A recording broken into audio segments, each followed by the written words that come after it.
और एक ही दिन में पाकिस्तान क्रिकेट के लिए दो बड़ी खबरें। दुबई में पाकिस्तान सुपर लीग का आगाज और आईसीसी के बिग 3 का इख्तिताम।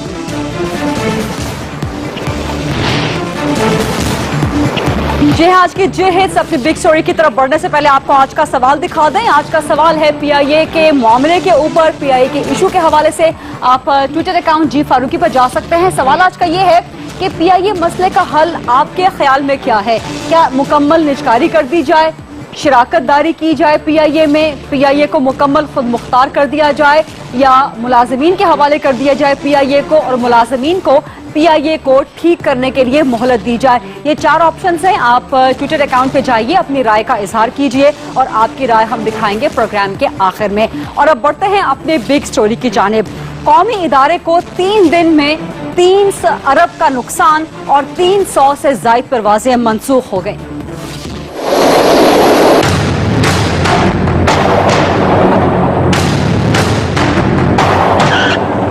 जितनी आपकी पीआईए के भट्टा आपका बैठ गया है, पीआईए को आप ठीक कर सकते हैं। आपका वहां पे न्यूयॉर्क में एक होटल है, उसका नाम है रूजवेल्ट।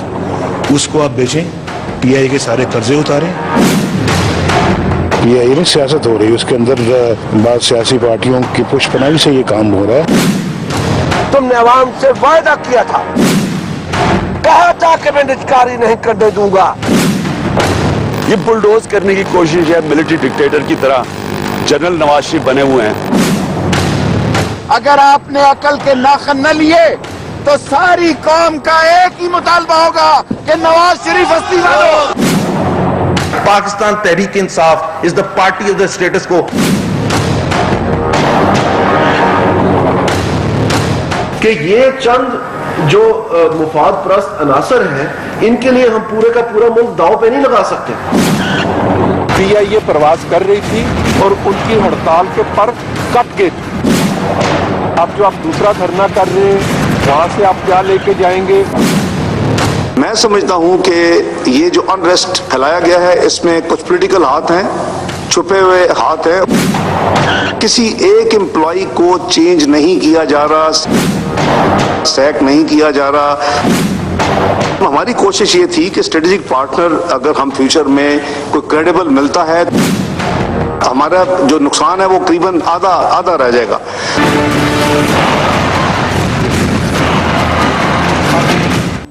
पीआईए के मामले पे एक लंबे अरसे से मुसलसल सियासत हो रही है। हुक्मरान नून लीग कुछ और कहती है, अपोजिशन जमातें कुछ और कहती हैं। लेकिन इस इशू पर आगे बढ़ने से पहले आपको आज के मामलात से अपडेट करने से पहले कुछ माजी के मामलात से अपडेट कर दें। आपको बता दें कि पाकिस्तान इंटरनेशनल एयरलाइंस का शानदार माजी क्या था और उसका हाल बेहाल किस तरह से हुआ, इसके बारे में एक स्पेशल रिपोर्ट हमने तैयार की है। वो रिपोर्ट देखिएगा। किसी जमाने में कौम के सर का ताज पीआईए आज कौम के सर का दर्द बन चुकी है। गुज़श्ता 25 साल से पीआईए की तरक्की का अल्टीट्यूड मुसलसल गिर रहा है। एयरलाइन का आगाज 1956 के पीआईएसी एक्ट सियासी ही निकलेगा। जरूरत इस बात की है कि पीआईए इशू पर सियासत बहुत हो चुकी, अब इसे खत्म किया जाए और तमाम जमातें मिलकर इस मसले का मुनासिब हल निकालें। स्पेशल रिपोर्ट आपने देखी कि पीआईए का हाल बेहाल करने में कौन से अहम फैक्टर्स किरदार अदा कर सकते हैं और कर रहे हैं। लेकिन इसके अलावा पीआईए का जो हालिया इशू एग्रावेट हुआ है, इसमें एक बहुत बड़ा किरदार उस सानहे का है जो कराची एयरपोर्ट पर हुआ, जहां एक नामालूम गोली से 2 अफराद जाँ बहक हो गए, शहीद हो गए और उसके बाद से पूरे मुल्क में एहतजाज जोर पकड़ रहा है। इसके हवाले से रेंजर्स ने जो तहकीकाती कमेटी बनाई थी, उसने आज बहुत जबरदस्त काम किया है और एक अहम वीडियो सामने लेके आई है रेंजर्स की तहकीकाती कमेटी, जिसमें एक नामालूम निकाब पोश शख्स देखा जा सकता है। ये नामालूम निकाब पोश शख्स मशकूक हरकतें कर रहा है। ये कौन है? अगरचे वीडियो में नजर नहीं आता कि इसके पास वेपन है कि नहीं है। कहने वाले कहते हैं कि इस शख्स के हाथ में वेपन नहीं है, लेकिन अभी बहुत सी तहकीकात होनी है, तहकीकात के बहुत से रुख सामने आने हैं। उधर जो ज्वाइंट एक्शन कमेटी है, उनके सरबराह सुहेल बलोच ने आज दावा किया कि ये रेंजर्स की वीडियो में नजर आने वाला मशकूक शख्स उनकी ही तंजीम का एक शख्स है और उस पर गलत इल्जाम लगाकर एक तरह से ये तासुर देने की कोशिश की जा रही है कि ज्वाइंट एक्शन कमेटी ने किसी किस्म का सैबोटेज किया इस मुलाजिमीन के एहतजाज को। असल वाकया है क्या, रेंजर्स की इस तहकीकाती कमेटी के तहत सामने आने वाली वीडियो के बाद, यही जानने के लिए हम चलेंगे कराची, जहां से मुझे ज्वाइन कर रहे हैं ज्वाइंट एक्शन कमेटी के डिप्टी कन्वीनर सफदर अंजुम साहब। अस्सलाम वालेकुम सफदर अंजुम साहब, और सबसे पहले ये बताइएगा कि रेंजर्स की वीडियो में नजर आने वाला मशकूक शख्स ज्वाइंट एक्शन कमेटी का बंदा है? आवाज नहीं आ रही है सफदर अंजुम साहब, क्या आपको मेरी आवाज आ रही है? याद आ रही है जी, ये बताइएगा कि रेंजर्स की हमारे आवाज नहीं आ रही यार। सफदर अंजुम साहब से राबिता बहाल कीजिएगा, उनसे हम बात करने की कोशिश करेंगे। एक छोटी सी टेक्निकल फॉल्ट है जिसकी वजह से सफदर अंजुम साहब को हमारी आवाज ठीक तौर पर नहीं जा रही। सफदर साहब, क्या आप मुझे सुन पा रहे हैं? सफदर अंजुम साहब से हम राबिता बहाल करने की कोशिश कर रहे हैं। आज का प्रोग्राम खास तौर पर डेडिकेट होगा PIA के इस इशू के हवाले से, क्योंकि ये कौमी इदारा है और इससे कौमी खजाने को नाकाबिले यकीन और नाकाबिले तलाफी नुकसान पहुंच रहा है। सिर्फ 3 दिन की हड़ताल में PIA को 3 अरब तक का नुकसान हो चुका है और तकरीबन 300 तक की परवाजें मंसूख हो चुकी हैं। इस इशू पर हम आगे चल के बात करेंगे और आज खास तौर पर प्रोग्राम में हम ये भी डिस्कशन करेंगे कि किस तरह से इस कौमी इदारे को बचाया जा सकता है और इस मसले को मजीद बिगड़ने से बचाया जा सकता है। Safdar Anjum joint action committee के डिप्टी कन्वीनर, मेरे साथ उनका राबिता बहाल हो चुका है। सफदर अंजुम साहब, मैं आपसे सवाल कर रही थी, क्विक जवाब आपसे चाहूंगी कि जो रेंजर्स की वीडियो में मशकूक शख्स नजर आ रहा है, सुहेल बलोच ने कहा कि वो हमारी ही तंजीम का बंदा है।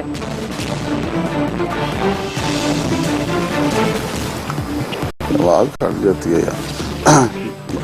देखिए, ये जो वीडियो दिखाई है या जो भी है, वो ये जो वाकया हुआ है, ये कोई एक या 2 आदमियों के सामने नहीं हुआ, ये हजारों आदमियों के सामने हुआ और हजारों सैकड़ों वहां कैमरे मौजूद थे, CCTV मौजूद थे, उनकी मौजूदगी में हुआ है। तो हम ये कहते हैं कि जो आपने इसीलिए जुडिशियल इंक्वायरी का मुतालबा किया है ताकि उसकी हकायक सामने आ सकें। ये कोई आपस में हमारा किसी के साथ मुकाबला नहीं है, ना हम किसी पे ज्यादा इल्जाम लगाना चाहते हैं। DG रेंजर ने जो इंक्वायरी कमेटी बनाई है, हम उसका भी हमने खैर मकदम किया है। अभी तक हमारा उनसे राब्ता नहीं हुआ है, लेकिन हम ये समझते हैं कि वो भी इंशाल्लाह गैर जानबदार इंक्वायरी कराएंगे तो हकायक सामने लाएं जो बिल्कुल। अगर इस तरह मुकाबला किया कि कोई ऐसे शख्स को दिखाएं या किसी को दिखा के, हम किसी को नीचा नहीं दिखाना चाहते, ना कहते हमारे तो लोग शहीद हुए हैं, हम इसका चाहते हैं कि ताकि ये इनका अजाला हो। नहीं, मुझे ये बताइएगा कि जो रेंजर्स की वीडियो में मशकूक शख्स निकाब पोश है, क्या वो JAC का बंदा है, आपकी एक्शन कमेटी का बंदा है? ये उस वक्त आंसू गैस बरस रही थी, पानी बरस रहा था, तो लोगों ने मुंह पे कपड़े डाले हुए थे। हो सकता है ये भी उनमें से हमारा ही साथी है, लेकिन ऐसा नहीं है। जहां गोली चली है या जिस तरीके से चली, हम किसी को नहीं इल्जाम दे रहे, लेकिन हम कहते हैं कि तहकीकात कराएं, जुडिशियल कमीशन कायम करें, हकायक। हमने हमारी कल भी रेंजर हकाम से मीटिंग हुई है, हमने उनको इस बात का मुझे अब ये बताइएगा, इसहाक साहब ने आज दुबई से प्रेस कॉन्फ्रेंस की है और वाज़ेह किया है कि PIA की निजकारी नहीं हो रही, शिराकतदारी हो रही है और इसके अलावा किसी बंदे को ना तो चेंज किया जाएगा ना सैक किया जाएगा। तो अब आप अपना एहतजाज खत्म कर देंगे, अपनी हड़ताल भी खत्म कर देंगे? नहीं, ये तो देख बिल्कुल नहीं से मैडम, ये इसहाक डार साहब का तो ये शुरू से मौकफ है। इन्होंने हमें 3 दफा गवर्नमेंट ने इस्लामाबाद बुलाया, हम गए और इनका यही मौकफ है कि शराकतदारी के नतीजे में ये प्योर प्राइवेटाइजेशन है, कोई शराकतदारी नहीं है। इसके मुकाबले देखिए PTCL की जिस तरह इन्होंने किया, ये भी 26% शेयर बेचे थे, KSE का जो किया वो भी शेयर बेचे थे, लेकिन उसके बाद मुलाजमीन का जो हाल हुआ, इदारों का जो हाल हुआ, जो कौमी खजाने को नुकसान पहुंचा, वो पूरी दुनिया के सामने है। तो हमने हमारे जो 4 मुतालबे है उसमें ये एक मुतालबा है कि चाहे 1% हो चाहे 26% हो, ये प्राइवेटाइजेशन है, इसको हम किसी सूरत कबूल नहीं करेंगे। ठीक है, बहुत शुक्रिया आपका। सफदर अंजुम साहब ज्वाइंट एक्शन कमेटी के डिप्टी कन्वीनर बात कर रहे थे और कह रहे थे कि हो सकता है कि रेंजर्स की वीडियो में जो एक मशकूक शख्स नजर आ रहा है वो उनका साथी हो, लेकिन उस वक्त आंसू गैस की शेलिंग बहुत हो रही थी, तो कोई भी शख्स निकाब पहन सकता है आंसू गैस की शेलिंग से बचने के लिए। साथ ही वो ये कह रहे थे कि वो इसहाक डार साहब का या हुकूमत का कोई भी मौक़िफ़ तस्लीम करने पर राजी नहीं है, अपना एहतजाज, अपनी हड़ताल खत्म नहीं करेंगे। प्रोग्राम में एक छोटी सी ब्रेक लेते हैं, लेकिन ब्रेक के बाद PIA के इशू पर ही हम मज़ीद डिस्कशन करेंगे और हमारे साथ मुल्क की बड़ी सियासी जमातों के कायदीन मौजूद होंगे और उनसे जानने की कोशिश करेंगे कि आखिर इस मसले को खत्म कैसे किया जा सकता है, इसका हल क्या है।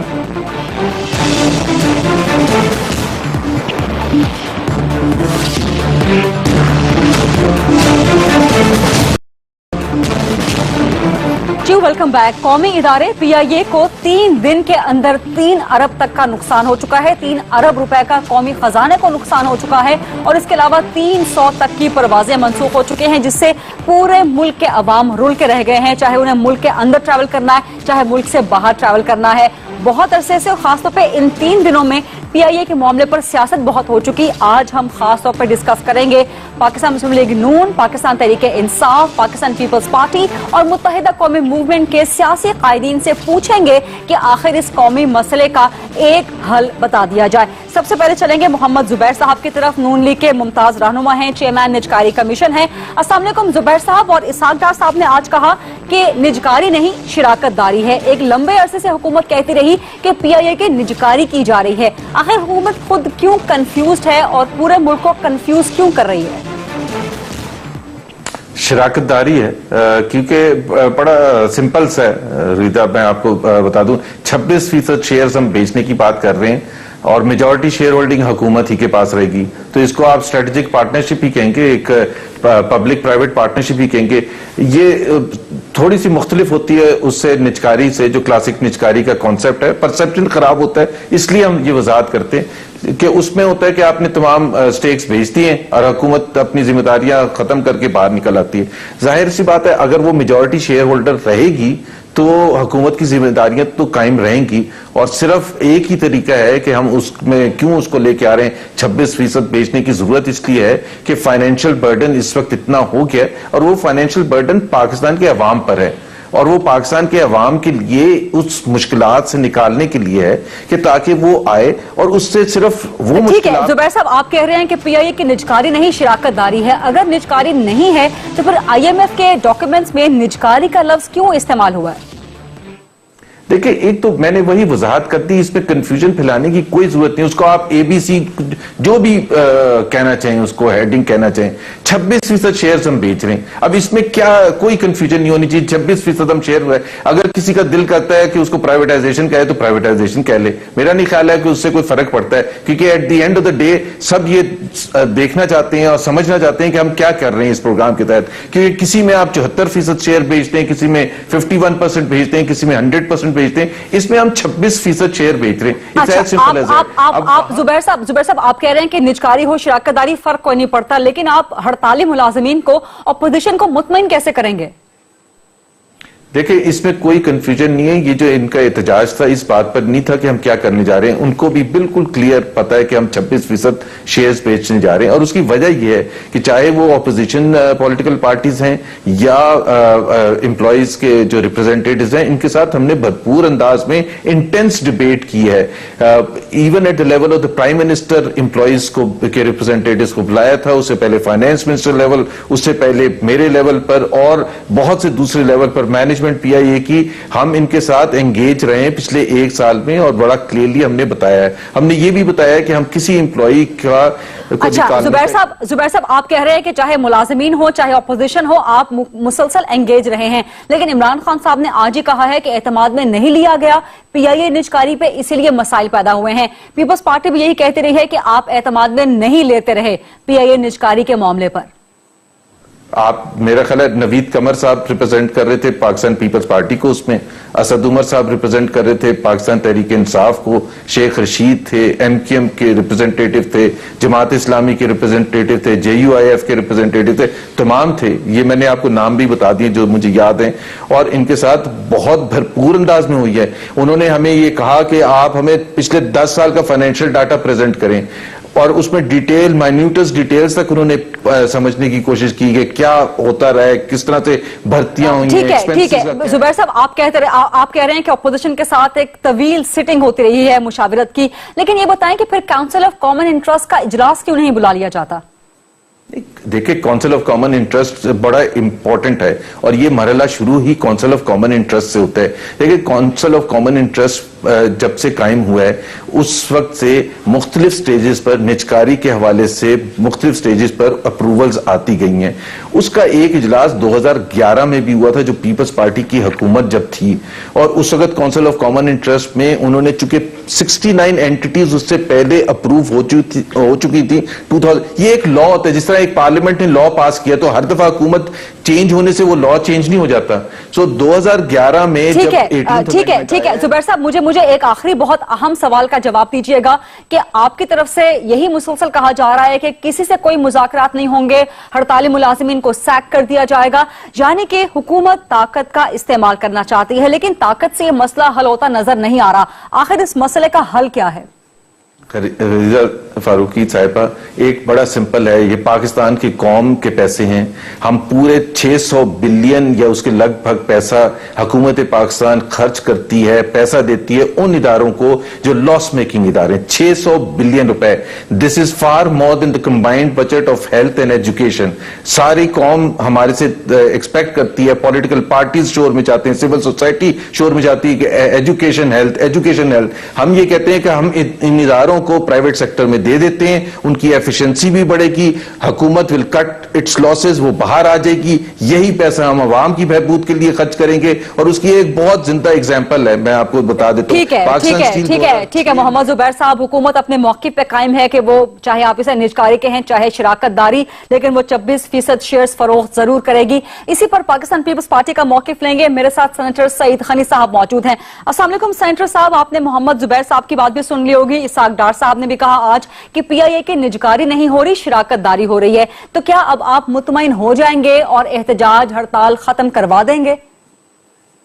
देखिए जी, इस गवर्नमेंट की सबसे बड़ी नाअहली यही है कि ये एक काम करते भी हैं और उसको तस्लीम भी नहीं करते हैं।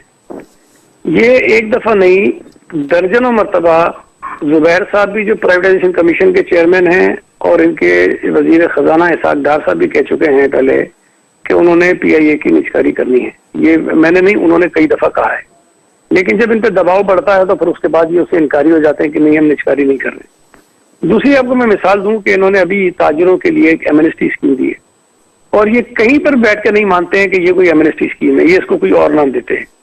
तो पहले तो हुकूमत के अंदर अगर कोई भी काम ठीक है सईद खनी साहब, आपके तहफ़्फ़ुज़ात एतराज़ात अपनी जगह पे, लेकिन इसाक डार साहब ने दुबई से खास तौर पे प्रेस कॉन्फ्रेंस की है, आपको पैगाम भिजवाया है कि ना कोई चेंज होगा एम्प्लॉय PIA का, ना कोई सैक होगा। उन्होंने इतनी दूर से पैगाम भिजवाया है, तो आप मान लें इसाक डार साहब की? देखिए, ये बात मेरे साथ तकरीबन हर टॉक शो में इनका जो आदमी बैठा तो कहता है कि जी हम लिख के देने को तैयार हैं कि किसी आदमी को निकाला नहीं जाएगा। और मैंने उनसे हमेशा पूछा है कि मुझे कोई एक इदारा ऐसा बताएं जिसकी निजकारी हुई हो, जिसमें से लोगों को ना निकाला गया हो, एक इदारा बता दें। इनके पास इख्तियार ही नहीं होगा। जब उसकी मैनेजमेंट किसी फर्द के पास चली जाएगी, किसी ग्रुप के पास चली जाएगी, तो ये हो नहीं सकता कि आप उनको रोकें कि जी आपने ये काम करना है और आपने ये काम नहीं करना है, और वो आजाद होंगे अपने काम करने में। मुमकिन है ये कुछ साल 2 साल के ऊपर कंडीशन लगा दें, लेकिन बहरहाल जो मैनेजमेंट आएगी वो आजाद होगी, खुदमुख्तार होगी, बाख्तियार होगी, जो फैसला वो करना चाहेंगे वो करेंगे। ये भी कहना है कि लोग नहीं निकाले जाएंगे, ये भी गलत है। और इनकी हुकूमत कोई सारी जिंदगी रहनी है, पता नहीं 2 साल रहते हैं, 3 साल रहते हैं, पता नहीं 6 महीने रहते हैं, इनका कोई पता तो नहीं है ना। उसके बाद आने वाली कोई भी हुकूमत होगी वो किस जिम्मेदारी लेगी इनकी कमिटमेंट्स की? सईद खनी साहब, आप बड़ी खतरनाक बात कर रहे हैं कि पता नहीं नून लीग की हुकूमत 6 महीने रहती है, कितनी रहती है। बहरहाल ये तो उनकी कारकर्दगी पे मुनहसर है, लेकिन ये बताएं कि आखिर इस मसले का हल क्या है? मैं आज तमाम सियासी कायदीन से हल जानना चाहती हूँ। देखें, ये इसाक डार साहब भी कह चुके हैं, इनके और कई लोग भी कह चुके हैं कि अगर ये 26% शेयर किसी प्राइवेट पार्टी को दे के उसको पार्टनर बना भी लेंगे तो जो 300 अरब रुपए के खसारे वाला हिस्सा है वो कोई प्राइवेट पार्टी जो है वो उनके साथ शेयर नहीं करेगी, वो गवर्नमेंट को अपने पास रखना पड़ेगा वो हिस्सा, ये वो खुद कहते हैं। मेरा ये कहना है कि अगर आपने 300 अरब का खसारे वाला जो हिस्सा है वो अपने पास रखना है तो आप प्राइवेट पार्टी को देते ही क्यों हैं? आप वो खसारे वाला हिस्सा अपने पास रखिए और पीआईए को चलने दीजिए। सिर्फ ये काम करने से 36 अरब रुपए सालाना जो है वो पीआईए के ऊपर जो एक्स्ट्रा बर्डन है बढ़ जाएगा जो कर्जों की वजह से। और मैं तो ये कहता हूं कि अगर आप ये 300 अरब हमेशा के लिए खत्म ना करें, अगर 5-6 साल के लिए आप गवर्नमेंट अपने सर पे ले ले और जब पीआईए अपने पैरों पे खड़ी हो जाए तो दोबारा पीआईए को कर्ज को ट्रांसफर कर दे तो पीआईए शायद इस काबिल हो गई होगी। ठीक है, ठीक है, बहुत शुक्रिया सेनेटर सईद गनी साहब। इस वक्त लग ये रहा है कि नून लीग और पाकिस्तान पीपल्स पार्टी दोनों मैं ना मानू की पोजीशन पे हैं। नून लीग कहती है निजकारी लाजमन होगी, पाकिस्तान पीपल्स पार्टी कहती है निजकारी नहीं होने देंगे। सो इस वक्त दोनों अपने अपने मौकिफ पे डटी हैं। क्या पाकिस्तान तहरीके इंसाफ और मुत्तहिदा कौमी मूवमेंट के पास इस डेडलॉक में से निकलने का कोई दरमियानी रास्ता है? उनके पास कोई हल है? पूछेंगे एक ब्रेक के बाद। जी वेलकम बैक। हम बात कर रहे हैं प्रोग्राम में पीआईए की इशू के हवाले से और डिस्कस कर रहे हैं बड़ी सियासी जमातों के कायदीन से कि आखिर इस कौमी मसले का हल कैसे निकाला जाए और अवाम को मुसीबत में से कैसे निकाला जाए। पाकिस्तान मुस्लिम लीग नून, पाकिस्तान पीपल्स पार्टी दोनों अपने अपने मौके पर डटी हुई हैं। क्या ऐसे में पाकिस्तान तहरीके इंसाफ के पास कोई हल, कोई दरमियानी रास्ता है? यही जानने के लिए चलेंगे हम पाकिस्तान तहरीके इंसाफ के वाइस चेयरमैन शाह महमूद कुरैशी साहब की तरफ। अस्सलाम वालेकुम शाह साहब, बहुत शुक्रिया प्रोग्राम के लिए वक्त निकालने पे और माजरत आपकी तरफ आने में थोड़ी सी ताखिर हो गई। इसहाक डार साहब ने आज कहा है कि पीआईए की निजकारी नहीं हो रही, शिराकत दारी हो रही है। तो क्या अब आप मुतमईन हो जाएंगे पीटीआई वाले एहतजाज हड़ताल खत्म करवाने में कोई मदद करवाएंगे? शाह साहब किसको बेवकूफ बनाना चाह रहे हैं डार साहब? कौम से धोखा क्यों करते हैं? साफ बात क्यों नहीं करते? जब निजकारी आप कर रहे हैं तो उसको मानिए ना। आप एक तरफ कह रहे हैं कि आप प्राइवेटाइजेशन में बिलीव करते हैं और आप उसकी मंतक दे रहे हैं, फिर वो मानते भी नहीं है और कहते शराकतदारी है। ये बिल्कुल दरोगोई से काम ले रहे हैं। असेंबली में जब हमने इस मुद्दे को उठाया कि खुदारा मसला उलझ जाएगा, आप मज़ाकरात के जरिए मसला हल करें, तो स्पेशल कमेटी बनाई गई। स्पेशल कमेटी में हमसे वादा किया गया कि जॉइंट एक्शन कमेटी से हम उनको बुलाकर उनका नुक्ता नजर सुनेंगे। आज कह रहे थे ना अभी आपके प्रोग्राम में जुबैर उमर साहब कि मैं कल बात करने को तैयार हूं। भाई कब कल बात करेंगे? वो तो उनको जॉइंट एक्शन कमेटी को मिलने को तैयार नहीं थे, उनका मौक़िफ़ सुनने को तैयार नहीं थे। सेनेट में इनका जो मोशन है वो मुस्तरद होता है, कौमी असेंबली में बुलडोज करते हैं, गलत बयानी करते हैं, IMF से कुछ वादा करके आते हैं, कौम को कुछ कहते हैं। जो ये मसले को सुलझाएंगे? क्या बंदों को गोलियां मारने से, लाशें गिराने से, यूनियन के लीडरों को गायब करने से, उनकी आज 2 दिन हो गए हैं उनका पर्चा दर्ज नहीं होता, धमकियां देने से, पर काटने से, पर्चा दर्ज करने का आज मलीर कोर्ट ने शाह साहब हुक्म दे दिया है। अगर आपको नून लीग की किया है ना जी, कोर्ट ने किया है ना, कोर्ट में जाने की जरूरत नौबत क्यों आई? शाह साहब अगर पीटीआई को PMLN की तरफ से निजकारी पर एतराज है तो नून लीग वाले कहते हैं कि पीटीआई के अपने मंशूर में शामिल है कि पीआईए को निजकारी कर दी जाए। ये एक और झूठ बोल रहे हैं। देखिए बदकिस्मती ये है कि अब ये स्पेशलाइज कर रहे हैं झूठ बोलने में। असद उमर साहब हमारी मैनिफेस्टो कमेटी के इंचार्ज थे और उन्होंने पेश कर दिया हमारा छपा हुआ मंशूर जिसमें निजकारी का कोई तस्करा जिक्र नहीं है। देखिए ये मंशूर हमने कल रात तो नहीं छापा या इस प्रोग्राम के लिए तो नहीं छापा हमने, या हमें ये तो नहीं मालूम था कि ये हुकूमत करने वाली है। हमारा मंशूर छपा हुआ है 2013 के इंतखाबात में, आज से कई साल पहले। उसमें कहीं निजकारी का जिक्र नहीं है और हुकूमत कौम को धोखे देना बंद कर दे। जैसे कि सईद गनी कह रहे थे कि काले धन को सफेद करने का एमनेस्टी बिल लाए हैं और कहते नहीं हम तो एमनेस्टी है ही नहीं। तो अब किस बात पर कौम इत्तेमाद करे? यही तो मुसीबत है। इनके साथ बैठने को तैयार कोई नहीं है क्योंकि इनकी बातों में सच्चाई नहीं है, वजन नहीं है और ये गलत बयानी करते हैं। अच्छा शाह साहब, मैं आज तमाम सियासी कायदीन बशमूल आपके इनवाइट करने का प्रोग्राम में मकसद ये है कि सियासत बहुत हो गई, बहुत लंबे अरसे से हो रही है PIA के मामले पर। 3 दिन में 3 अरब का नुकसान कौमी खजाने को हो जाता है, 300 से ज्यादा परवासें मनसूख हो जाती हैं। आपके पास, पाकिस्तान तहरीक इंसाफ के पास शाह साहब हल क्या है इस मसले का? पहली बात तो गरीदा ये है कि PIA के मसले में कम से कम तहरीक इंसाफ ने सियासत नहीं की।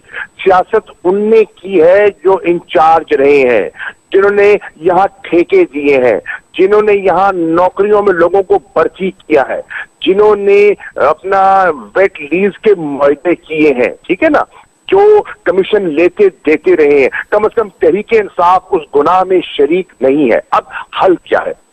हल मैं कहता हूं कि अभी ये जो अपना जो ज्वाइंट एक्शन कमीशन कमेटी के जो अपना ज्वाइंट एक्शन कमेटी जी, वो कह रहे थे कि जब आइए बैठिए, अपने जो इकदामात हैं इनको वापस लीजिए, हम हल देने को तैयार हैं। मैं कहता हूं कि अगर हुकूमत संजीदा है तो ज्वाइंट एक्शन कमेटी, हम तहरीक इंसाफ वाले बैठने के साथ तैयार हैं। अगर पीपल्स पार्टी वालों के पास उनका भी नुक्ता नजर है, हम मिलकर बैठकर मुज़ाकरात के जरिए इसका हल निकाल सकते हैं। लेकिन हुकूमत अगर इस हक धर्मी पर, मैना मानू की जिद पर कायम रहेगी तो दर हकीकत नुकसान हुकूमत का रवैया कर रहा है। जिस तरीके से इन्होंने मशावरत और मुज़ाकरात के अमल को मुस्तरद किया और असेंबली में बिल को बुलडोज किया, वो रवैया है, वो ज़हनियत है जिसने आज इस नहज पर खड़ा कर दिया कि आज पूरे मुल्क में एहतजाज हो रहा है। ठीक है, बहुत शुक्रिया। शाह महमूद कुरैशी, वाइस चेयरमैन पाकिस्तान तहरीक इंसाफ के, कह रहे थे कि पाकिस्तान तहरीक इंसाफ की तरफ से हल ये है कि ज्वाइंट एक्शन कमेटी के साथ मुज़ाकरात किए जाएं। पाकिस्तान तहरीक इंसाफ इसमें फैसिलिटेट करने के लिए राजी है और उसके लिए हुकूमत को अपने रवैये में भी थोड़ी सी लचक पैदा करनी होगी। मुत्तहिदा कौमी मूवमेंट का मौक़िफ़ क्या है, उनके पास इस मसले के हल के लिए क्या तजावीज़ है, जानने के लिए चलेंगे कराची। वहां से मुझे ज्वाइन कर रहे हैं खालिद मकबूल सिद्दीकी साहब। अस्सलाम वालेकुम खालिद मकबूल सिद्दीकी साहब, और ये फरमा दीजिएगा कि PIA का मसला बहुत बड़ा कौमी मसला बन चुका है, बहुत बड़ा कौमी बहरान बन चुका है सर। 3 दिन में 3 अरब का नुकसान हो गया कौमी खजाने को, 300 से ज्यादा परवाजें मनसूख हो गई। सर, मुत्तहिदा के पास क्या हल है इस मसले को खत्म करने का? मेरा ख्याल है कि हुकूमत का बहुत ही ताकत की बुनियाद पर, हुकूमत की बुनियाद पर क्या समझ रही थी। देखिए गरीबा, इसका हल मौजूद था। हमने भी पहले कहा था कि इसको ऐवान में अगर सही तरह से इसको डिस्कस होने दिया जाता तो कोई ना कोई राह निकाली जा सकती थी, पर बताने को तैयार नहीं। तो जो इसके खसारे हैं उसको किस तरह उससे निपटेगी, जो उसके कर्जे हैं वो किसके खाते में जाएंगे, ये सारी चीजें शफाफियत नहीं है इस संस्कारी के अमल में। देखिए, मुत्तहिदा कौमी मूवमेंट एक जमात की हैसियत से नशकारी के अमल की हिमायत करती रही। लेकिन नशकारी पाकिस्तान में 2 तरह की, एक तो वो इदारे की जो खालिस्तान हुकूमत के थे और दूसरे वो कि जो आपने नेशनलाइजेशन के नाम पर हथियार लिए थे। तो नेशनलाइजेशन के नाम पर जो इदारे आपने लिए थे उनके लिए तो उसूली और कानूनी तौर पर उनकी नशकारी नहीं हो सकती थी, उनको डी नेशनलाइज करके उनके हवाले करना चाहिए था जिनके ये ओरिजिनली इदारे थे। अब PIA से जो इदारे हैं इनके लिए आपको ऑन बोर्ड लेना चाहिए था उन तमाम लोगों को जो इसमें इनके जो मुलाजमीन हैं। और ज्वाइंट एक्शन कमेटी भी कहती रही है, सियासी जमातें भी कहती रही हैं कि बीच का हल निकाला जा सकता है। लेकिन हुकूमत को शायद ऐसा लग रहा था कि वो इतनी ताकतवर है कि उसको किसी की जरूरत नहीं, ना अपोजिशन की, ना सियासी रहनुमाओं की और ना ही PIA के मुलाजमीन की। और उसने इन तमाम चीजों को, तमाम मशवरों को, तमाम जो तजावीज थी उसको बिल्डोज कर ताकत के इस्तेमाल के जरिए रास्ता निकालने की कोशिश की, जो कि जिसके के नताइज आप देख लें इस तरह के निकले हैं। लेकिन खालिद साहब अब आप जो कह रहे हैं ना कि अब भी मौका है, तो ये क्या मौका है, इसे अवेल कैसे किया जा सकता है कौम के मफाद में? देखिए, पहले तो बताए ना हम लोगों को कि ये जो खसारे हैं ये किस तरह निपटा जाएगा। इससे ये कर्जे जो थे 600 अरब का खसारा है या 300 अरब के कर्जे हैं, ये हुकूमत इसको बेयर कर रही है या जो 26% जिन लोगों को देखिए, हुकूमत ने पहले तो नहीं कहा था कि ये नशकारी नहीं है, ये शराकतदारी है। हुकूमत ने जो भी ऐवान में खड़े होकर इसको एक्सप्लेन किया था, उसमें शराकतदारी की कोई तस्करा नहीं था, उसमें नचकारी की ही बात की गई थी। नचकारी की बात करेंगे तो फिर उसके हवाले से तजावीज भी मुख्तलिफ आएंगी। पहले हुकूमत बताए कि किस टर्म एंड कंडीशन पे हो रही है। अगर हुकूमत ही सारे खसारे बर्दाश्त कर रही है तो भाई किसी और को क्यों आप मुनाफा देने की तो खालिद साहब, क्या काउंसिल ऑफ कॉमन इंटरेस्ट का इजलास बुला लिया जाए इस मसले को हल करने के लिए? देखिए, मामला इतना गंभीर हो गया कि बिल्कुल काउंसिल ऑफ कॉमन इंटरेस्ट के अंदर ये मामला जाना चाहिए। ठीक है, और वहां पे इसका हल निकाला जा सकता है? बिल्कुल निकाला जा सकता है। हम अभी भी समझते हैं कि ज्वाइंट एक्शन कमेटी भी कहती है और पीआई के मुलाजमीन को इसका साथ शरीक कर कर कोई ना कोई रास्ता निकाला जा सकता था। अपोजिशन की बात सुनी जाती तो मामला इस तरह खराब नहीं होते। और खालिद साहब, काउंसिल ऑफ कॉमन इंटरेस्ट में मामला ले जाने से पहले ये एहतजाज, ये हड़तालें, ये खत्म करनी चाहिए। हुकूमत पहले यकीन दहानी तो कराए कि वो इसका कोई हल दे रही है, तो फिर उसके बाद इखलाकी तौर पे इनकी जिम्मेदारी भी होगी कि इसमें एहतजाज को खत्म करें। ये जो खसारा इतनी तेजी से हो रहा है मुल्क को, देखिए गरीदा, असल खसारा जो है ना मुल्क को, वो तो है एतबार और एतमाद का। ट्रस्ट डेफिसिट है। वो जितनी भी यकीन दहानियां करा देंगे, हम ये करेंगे, मुलाजमीन को हटाएंगे नहीं, लोग एतबार करने को तैयार नहीं है। हमारी सियासत जो है वो वादा खिलाफियों और गलत किस्म की यकीन दहानियों से इबारत है। लोग एतमाद करने को, एतबार करने को तैयार नहीं है।